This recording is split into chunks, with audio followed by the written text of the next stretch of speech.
దేవుని ఘనమైన నామమునకు ఘనత కలుగును గాక.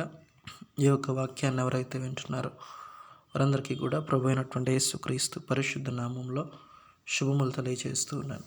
నేటి ధ్యానం నిమిత్తము 56వ కీర్తన 3వ వచనం.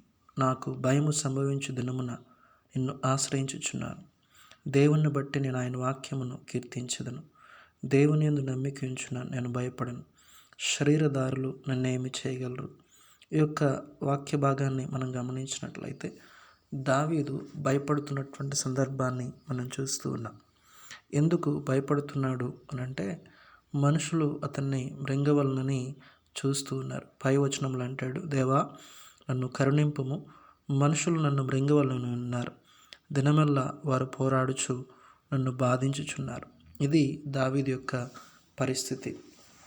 ఆ సమయంలో దావీదు భయపడుతూ ఉన్నాడు.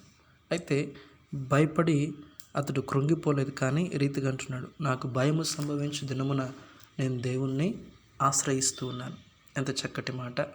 ఈ రోజున ఈ వాక్యం వింటున్నటువంటి వారు ఎవరైనా సరే, ఒకవేళ నువ్వు దేన్ని చూసి భయపడుతూ ఉన్నావు, సమాజంలో ఈ రోజున అనేకమైనటువంటి భయంకరమైన తెగులు విస్తరిస్తూ ఉంది. మరొక కొత్త రకమైనటువంటి వ్యాధులు వస్తూ ఉన్నాయి. వీటన్నిటిని చూసి సమాజంలో ఉన్నటువంటి మనము ఎలా బ్రతకాలి అని భయపడుతూ ఉన్నాం. బయటికి వెళ్తే ఎవరితో మాట్లాడితే ఏ తెగులు మనకు సంభవిస్తుందని భయపడుతూ ఉన్నాం. అయితే దావీదు వలె మనం కూడా మనకు భయము సంభవించే దినాన్న మనం దేవుణ్ణి ఆశ్రయించాలి. అయితే దావీదు ఎందుకు ఈ తీర్మానం చేసుకున్నాడు?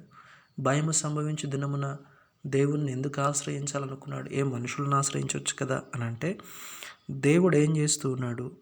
56వ కీర్తన 8వ వచనం. దేవ, నా సంచారంలో నువ్వు లెక్కించి ఉన్నావు, నా కన్నీళ్ళు నీ బుడ్డిలో ఉంచబడి ఉన్నవి.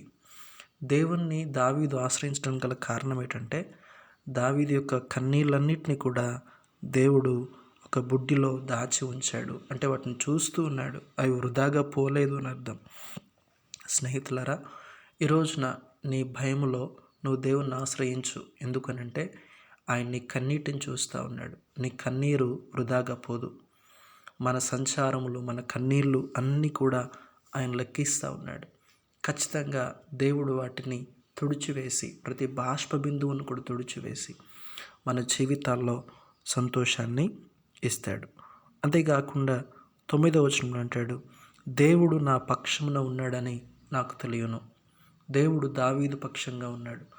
మనుషులు అతని పక్షంగా లేకపోవచ్చు, కానీ దేవుడు మాత్రము దావీదు పక్షంగా ఉన్నాడు అనేటువంటి సత్యము మనకు కనబడుతూ ఉంది. తర్వాత 12వ వచనంలో మనం చదివితే రీతిగా అంటాడు, 56వ కీర్తన 12వ వచనంలో, దేవ, నువ్వు మరణంలో నుండి నా ప్రాణమును తప్పించి ఉన్నావు. జీవపు వెలుగులో దేవుని సన్నిధిని సంచరించినట్లు జారిపడకుండా నువ్వు నా పాదములను తప్పించి ఉన్నావు. దేవుని సన్నిధానంలో మనం ఉండేలాగా మన పాదములు జారిపడకుండా దేవుడు తప్పిస్తూ ఉన్నాడు. కాబట్టి ఈ కారణాలన్నింటిని బట్టి కూడా దావీదు అంటున్నాడు, అయ్యా, నాకు భయము సంభవించే రోజున నేను నిన్ను ఆశ్రయిస్తాను. ఎందుకనంటే నా కన్నీళ్లను చూచేవాడవు నీవే, నా పక్షమునున్నవాడవు నీవే, నా పాదములు జారిపడకుండా తప్పించేటువంటి వాడవు కూడా నీవే. ఈరోజున స్నేహితులారా, ఈ వాక్యాన్ని మీరు వింటున్నారా? మీరు ఒకవేళ భయాందోళనలో ఉన్నట్లయితే దావీదు వలె మీరు కూడా దేవుణ్ణి ఆశ్రయించండి. ఎందుకనంటే మన కన్నీళ్లను చూచి దానికి సమాధానం ఇచ్చేవాడు దేవుడు, మన పక్షము నుండి వాడు దేవుడు, మన పాదములు జారిపడకుండా తప్పించేటువంటి వాడు కూడా దేవుడే. కాబట్టి దేవుణ్ణి ఆశ్రయించుదాం. దేవుడు మనకు సహాయం చేస్తాడు. ప్రభువటి కృప మనకు దయచేసి నడిపించునుగాక. ఆమేన్.